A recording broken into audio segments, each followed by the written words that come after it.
Hello दोस्तों, कैसे आप सभी। मैं उम्मीद करता हूँ आप सभी अच्छे स्वस्थ और मस्त होंगे।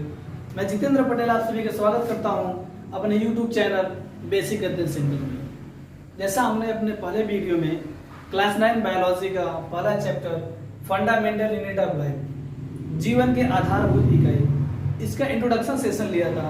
आज मैं उसी का अगला पार्ट सेल डिस्कवरी और सेल डेफिनेशन की बात करेंगे। तो आइए स्टार्ट करते हैं क्लास। Cell definition. तो सेल डेफिनेशन क्या होता है? किसी भी जीव का कार्यात्मक तथा संरचनात्मक इकाई है। इसका तात्पर्य यह हुआ कि कोई भी ऑर्गेनिज्म हो, छोटे से छोटा, बड़े से बड़ा, उसका निर्माण कोशिका से होती है। उसका निर्माण कोशिका से होती है। तो इसमें दो टर्म्स है, कार्यात्मक तथा संरचनात्मक। तो संरचनात्मक स्ट्रक्चरल, इसका तात्पर्य क्या हुआ कि किसी भी ऑर्गेनिज्म के निर्माण में अहम भूमिका निभाती है। मतलब किसी भी ऑर्गेनिज्म को बनाने में अहम भूमिका निभाती है। जैसे हम बात कर लें, यदि हमारे एक वाल हमारा क्या है, दीवार है, तो इस दीवार को खड़ा करने में ईंटें लगे होंगे। तो यदि हम इस दीवार की बात कर ले तो इसका जो एक ईंट होगा वह एक हमारे सेल को रिप्रेजेंट कर रहा है, एक सेल को रिप्रेजेंट कर रहा है। यदि मैं एक प्लांट की बात करूं, एक पेड़ की बात करूं, तो यदि उस प्लांट के एक छोटे से पार्ट की बात करूं, उसको सेल बोल रहे हैं। तो इस प्लांट के निर्माण में इन सेल की अहम भूमिका है। मतलब इन सेलों के मिलने से प्लांट बना है। ऐसे ही इस जो हमारा एक ईंट है उसके मिलने से क्या बना, हमारा दीवार बना है। तो ये हमारा क्या होगा, स्ट्रक्चरल हो गया। जब फंक्शनल की बात करेंगे तो फंक्शनल मतलब क्या होता है, कार्यात्मक। मतलब क्या होता है कि यह अपने आप में एक एक्टिविटी भी परफॉर्म करती है।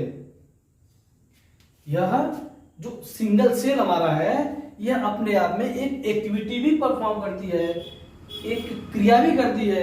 इसलिए इसको क्या बोलते हैं, हम कार्यात्मक बोल रहे हैं। तो आई थिंक कार्यात्मक तथा संरचनात्मक मतलब समझ में आ गया होगा।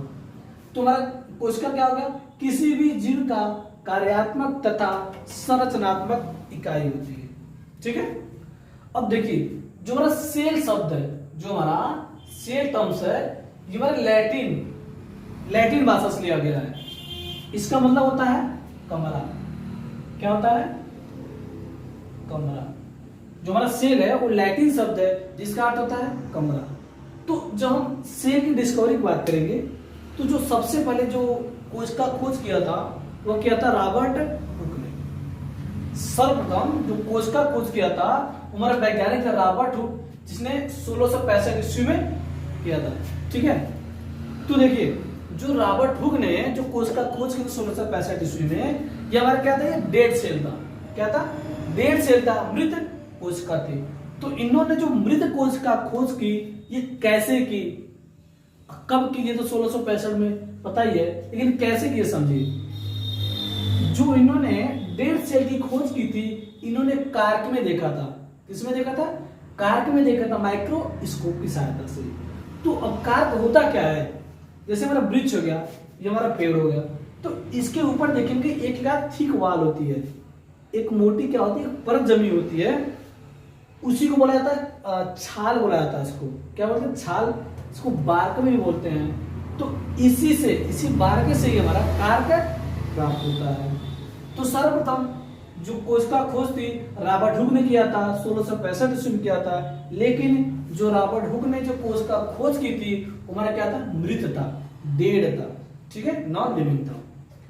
अब आगे देखिए, जब इन्होंने देखा था, जब इन्होंने माइक्रोस्कोप के अंदर इसके कुछ पार्ट को रख करके देखा था, तो उन्हें कुछ स्ट्रक्चर इस प्रकार दिखा। उन्हें क्या होता है, मतलब छोटे छोटे उनको उस कंपार्टमेंट दिखे, इसमें छोटे छोटे, काफी छोटे छोटे। तो इन्होंने देखा कि ऐसा स्ट्रक्चर मैं कहीं और देखा हूं। तो ये इस प्रकार स्ट्रक्चर जो होता है, जो हनीकॉम्ब कंपार्टमेंट होता है, जो मधुमक्खी के छत्ते होते हैं, जो इसमें जो स्ट्रक्चर दिखा हमारा, इसमें जो ऐसा स्ट्रक्चर दिखा, ये स्ट्रक्चर किसमें देखने को मिलता है, जो मधुमक्खी के छत्ते वो होते हैं। ठीक है ना। तो उसी क्या बोला उन्होंने, जो सिंगल कंपार्टमेंट है, जो सिंगल खंड है, इसको क्या बोला, कोशिका बोला। तो आई थिंक ये बात समझ में आ गई होगी कि सेल की डिस्कवरी प्रथम किसने की। अब देखिए आगे क्या हो गया, जो ये तो नॉन लिविंग था, जो लिविंग सेल होता है, जो जीवित कोशिका होती है, जीवित कोशिका को सर्वप्रथम एंटोनियो ल्यूवेनहॉक ने किया था। एक वैज्ञानिक थे एंटोनियो ल्यूवेनहॉक ने किया था 1674 ईस्वी में। इन्होंने ये कोशिका कहाँ देखा था, तो जो पॉन्ड होता है, तालाब होता है ना, तो तालाब के जल में इन्होंने जीवित कोशिका की खोज की थी या जीवित कोशिका को देखा था। ठीक है, और आगे देख लेते हैं।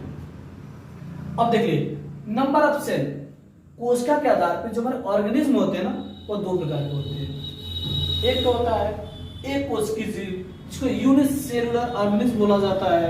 इसके अंतर्गत अमीबा हो गया, पैरामीशियम हो गया, बहुत सारे ऑर्गेनिज्म आ जाते हैं। और जो दूसरा हमारा हो गया मल्टी सेलुलर ऑर्गेनिज्म, बहुकोशिकीय जीव। तो इसके अंतर्गत क्या आता है, हमारे ह्यूमन बींग्स हो गया, हमारे प्लांट्स हो गए, तो ये सब किस में आते हैं, बहुत सारे बहुकोशिकीय जीव के अंतर्गत आते हैं।